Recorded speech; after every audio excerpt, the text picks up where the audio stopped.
박PD의 피. 권혁빈 스마일게이트 창업자가 이혼 소송 절차에 돌입을 했습니다. 와, 결국 이혼하는군요. 이 양반의 이혼 이슈가 지금 게임계는 물론이고 산업 전체로도 큰 관심을 가지고 있는 이유가 있는데, 권혁빈 창업자의 자산이 투명하게 공개된 적은 한 번도 없습니다. 하지만 10조 원대로 추정이 되고 있다. 즉, 우리나라에서 탑4, 그러니까 네 번째 정도의 재력가이지 않느냐라는 추정을 받고 있는 인물이기 때문에, 이 사람이 정말 이혼을 한다면 재산 분할 규모는 얼마나 될 것인가? 많은 사람들의 관심이 쏠릴 수밖에 없겠죠. 그렇겠네요.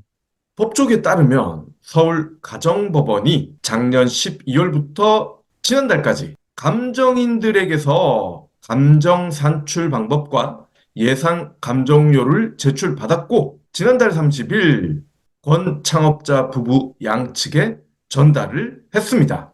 이들 부부가 검토한 뒤에 반대를 하지 않는다면 감정인들이 재산에 관한 감정을 시작한대요.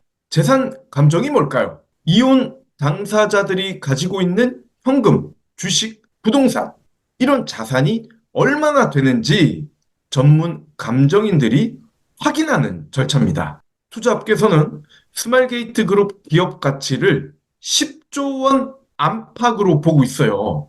어마어마한 돈이기 때문에, 즉 재산이 많을수록 감정이 오래 걸릴 수밖에 없기 때문에 이들의 이혼 소송 절차도 장기화할 가능성이 크다는 겁니다. 그럴 수밖에 없겠죠. 네. 뭐 전례 비슷한 게 있습니다. 최태원 화재랑 노소영 관장의 이혼 소송 1심 과정. 여기에서도 노 관장의 재산을 감정하는데 1년이 넘게 걸렸어요. 그 이유가 노소영 관장이 나비아트 센터의 관장이잖아요. 그래서 그림을 많이 가지고 있는 모양이에요. 근데 그림의 가치라는 게 이게 판단하기가 쉽지도 않고, 또 그림 수도 많았기 때문에 1년이 넘게 걸렸다라는 설명입니다. 그렇군요. 1조 원짜리 이슈도 이렇게 오래 걸렸는데 10조 원짜리는 더 오래 걸릴 수밖에 없을 거예요. 그러면 양측의 주장은 어떤가요? 네. 권 창업자의 부인인 이 씨, 작년 11월 이혼 소송을 제기하면서 권 창업자가 보유한 스마일게이트 홀딩스 지분 절반을 요구했습니다. 앞서 권혁빈 창업자의 재산이 10조 원대로 추정이 된다라고 말씀을 드렸습니다. 근데 그의 자산 대부분이 주식이기 때문에 주식의 절반이다. 즉 5조 원가량을 요구한 겁니다. 이 씨는 앞서 권 창업자를 상대로 주식 처분 금지 가처분을 제기했고 인용 결정을 받았습니다. 이에 따라서 권혁빈은 소송이 마무리될 때까지는 스마일게이트 홀딩스 주식 3분의 1을 처분할 수가 없습니다. 주요 감정 대상 대부분의 자산이 주식이기 때문에 주식을 주로 볼 겁니다. 정식 변론 기일에서는 이 씨가 스마일게이트 성장에 얼마나 기여했는지 핵심 쟁점이 될 거고요. 그렇겠네요. 아니, 그러면 두 사람은 어떻게 만났는지 이것부터 따져봐야 될 것 같은데요? 네. 권혁빈 창업자에 대해서 알려진 게 그닥 많지가 않았기 때문에 저는 이 권 창업자가 이 PD님의 후배인지 몰랐습니다. 1974년생인데 1999년 서강대 전자공학과를 졸업했더라고요. 그렇군요. 그래서 서강대 재학 시절 지금의 와이프인 이 씨와 동문으로 만났고 2001년에 결혼을 했습니다. 그리고 이듬해 6월 두 사람이 스마일게이트를 공동 창업을 했고요. 지주사인 스마일게이트 홀딩스 대표이사, 이사장을 거쳐 2017년에는 공익사업재단인 희망스튜디오 이사장으로 취임을 합니다.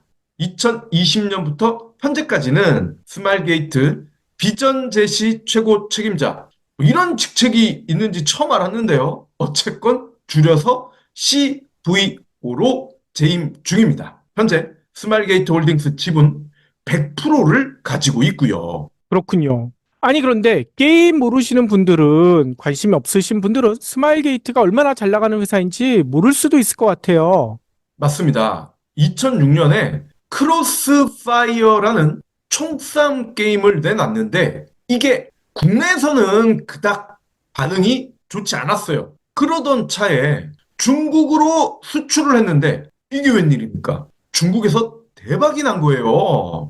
그러면서 매출이 조 단위가 나오기 시작합니다. 지금의 권혁빈의 재산은 중국에서 시작됐다라고 봐도 무방한 거죠. 그 덕에 대형 게임사로 매년 성장을 했고요. 2018년에는 MMORPG인 로스트 아크를 출시합니다.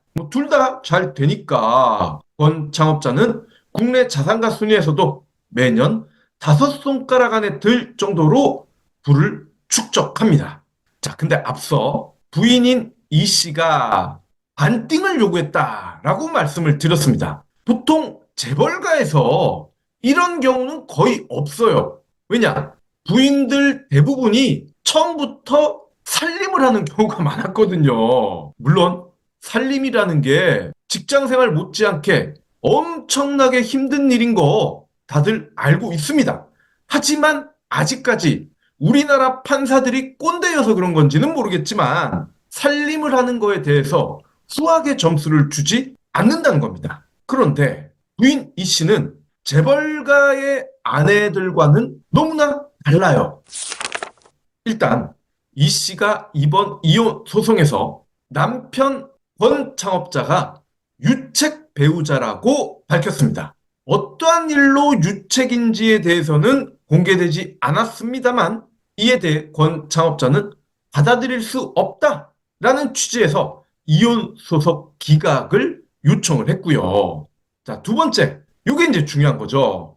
20년간의 결혼 생활과 자녀 양육도 함께 해왔고, 그리고 무엇보다 공동 창업자로서 나도 스마일게이트를 만들었고, 키워왔고, 대표이사도 맡았다. 그러니 반띵을 요구하는 거는 당연하다라고 주장을 하는 겁니다. 그렇군요.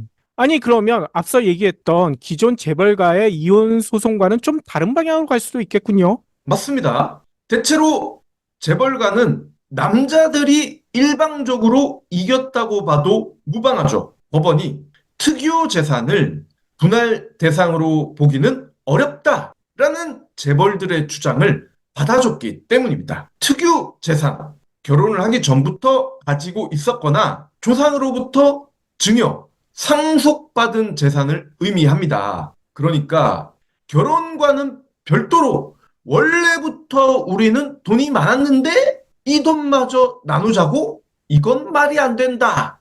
라는 주장이었고요. 판사들이 그럴만하네. 라면서 인정을 해줬던 겁니다. 하지만 권혁빈 창업자 부부의 경우에는 성격이 꽤 다르죠. 스마일게이트도 같이 만들었고 부인 이 씨가 대표이사도 맡았고 이사직도 맡았고 한때 지분도 30%나 가지고 있었습니다.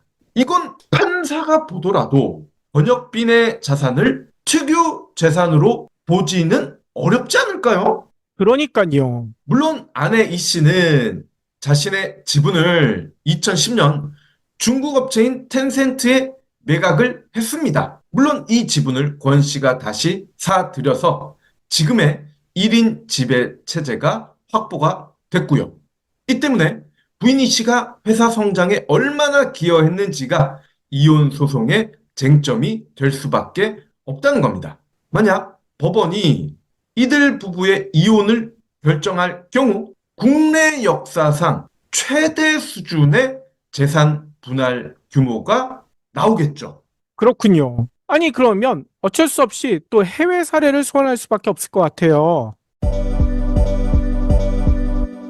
나의 면역력은 장에서 결정됩니다. 다양한 장내 유익균이 활발히 움직이면 병원 갈 일이 거의 없죠. 변비도 예방할 수 있고요. 유익균을 늘리고 잘 놀게 하는 유일한 비법, 프로바이오틱스, 즉 먹이에 있습니다. 곡물, 과일, 채소, 해조류들인데 이걸 매일 챙겨 먹기는 힘들죠. 그래서 하루 한 알 브리오 생유산균이 필요합니다. 16가지의 생유산균을 100억 마리 이상 보장할 만큼 알찹니다. 특히 특허받은 생유산균 호박 분말 코팅 기법을 사용해 장까지 살아서 도달하고요. 냄새나는 돈피, 어피가 아닌 100% 식물성 캡슐이라 먹는데 부담이 없습니다. 임산부와 어린이도 섭취 가능한 프리미엄 원료만 사용했고 식약처의 정밀 검사를 통과해 안전하고 믿을 수 있습니다. 네이버에서 경불진의 깐부 브리오 비타민을 검색하세요.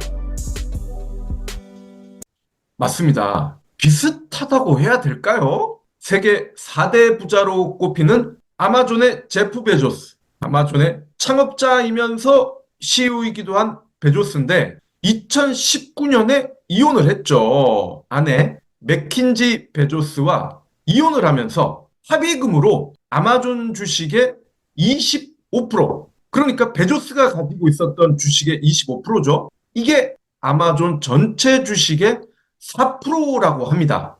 돈으로 환산을 해보니까 놀라울 정도입니다. 40조 원. 40조 원을 이혼한 아내에게 건넸습니다. 재밌는 건 맥킨지와 권창업자의 아내 이 씨의 닮은 꼴인데요. 맥킨지 베조스 역시 아마존의 공동 창업자였고요. 회사명을 짓고 사업 전략을 마련을 하고 이래저래 비즈니스에 공헌을 했습니다. 그러니까요. 아니 얼마 전 개봉된 영화 아마존 더 비기닝, 이 영화를 보더라도요. 이 부인 없었으면 제프 베조스가 아마존 만들지 못했을 것 같더라고요. 부인이 이 아마존 창업하라 열심히 부추겨가지고 이 아마존을 만들었거든요. 그 영화가 사실이라면요. 네. 뭐 사실인지 아닌지 확인하기는 어려울 것 같은데 스마일게이트의 초기 설립 자금 역시 아내 이 씨, 그러니까 처가에서부터 상당 부분 나왔다고 하더라고요. 이게 가만히 되면 충분히 아내 이 씨의 주장이 받아들여질 수 있지 않을까 싶기도 한데, 물론 베조스 부부의 이혼, 베조스의 불륜이 결정타였습니다. 초기 재산 형성 과정에서의 맥킨지 공헌을 재판부가 더 많이 인정해준 셈이었다는 겁니다. 또 다른 사례, 이 게이츠 부부의 이혼 사례, 이것도 우리가 살펴봐야 될 것 같아요. 맞습니다. 세기의 이혼이었다라는 평가를 받는 베조스 부부. 근데 2년 뒤에 더 큰 세기의 이혼이 등장합니다. 말씀하신 대로 빌 게이츠와 멀린다 게이츠의 이혼입니다. 이들 부부는 세계 최고의 부자라고 해도 과언이 아닌데 그 당시 나눠야 될 재산은 무려 175조 원이었습니다. 재밌는 건 MS 본사가 있는 시애틀이 워싱턴 주란 말이죠. 워싱턴 주는 미국 50개 주 중에서도 유별난 이 관례가 있습니다. 부부가 이혼을 할 때 별도의 사전 합의가 없는 한 5대5로 나눈다. 이게 통상적이라는 거예요. 다만 게이츠 부부는 재산 분할 내역을 비밀에 붙여가지고 정확한 금액을 지금도 알 수는 없습니다. 하지만 두 사람이 27년 동안 한 이불을 덮었기 때문에 멀린다가 받은 금액이 최소 맥킨지보다는 많을 것으로 추정합니다. 물론 빌 게이츠 역시 불륜을 저지른 유책 배우자였기에 분할 금액이 더 많았을 가능성이 큽니다. 그러니까요. 아니, 게다가 여론의 방향도 이 아내들에게 더 호의적이잖아요. 특히 맥킨지 베조스뿐만 아니라 멀린다 게이츠도 이렇게 분할받은 재산, 뭐 자기가 펑펑 쓰고 명품 사는 데 쓰지 않고 뭐 기부를 한다든지 아니면 아프리카나 이런 어려운 어린이들 돕는데 이런 데 적극적으로 쓰고 있기 때문에 더 많은 호응을 받는 것 같더라고요. 맞습니다. 맥킨지 베조스 같은 경우는 이미 누적 기부액이 20조 원을 넘는다고 합니다. 이들 두 아재들은 불륜을 저질렀죠.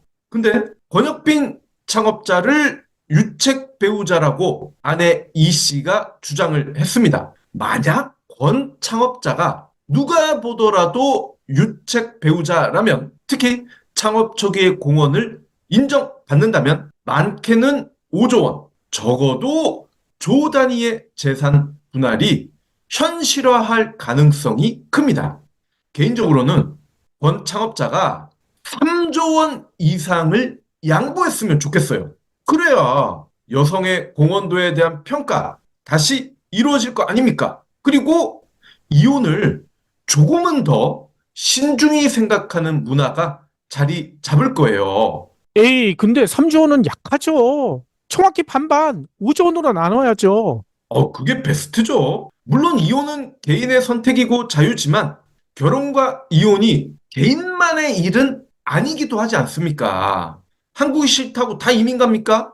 심지어 국적은 결혼과 달리 나의 선택도 아닌데도 그냥 한국에 사는 사람들이 절대 다수 아닙니까?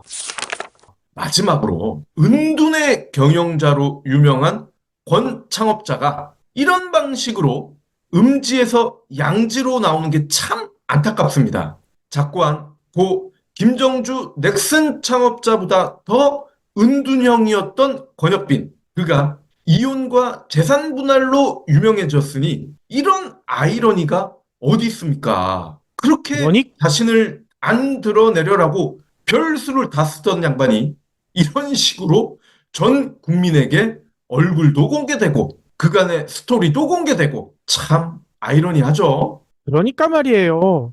기자들과 인터뷰도 거의 안 하더니만 이런 식으로 언론 지면 선상에 오르게 되는군요. 경불진 완주해 주셔서 감사합니다. 하트 투척, 댓글 남기기, 링크 공유, 계좌 후원 등 경불진 두 PD에게 힘을 보태주세요. 더 좋은 내용으로 보답하겠습니다.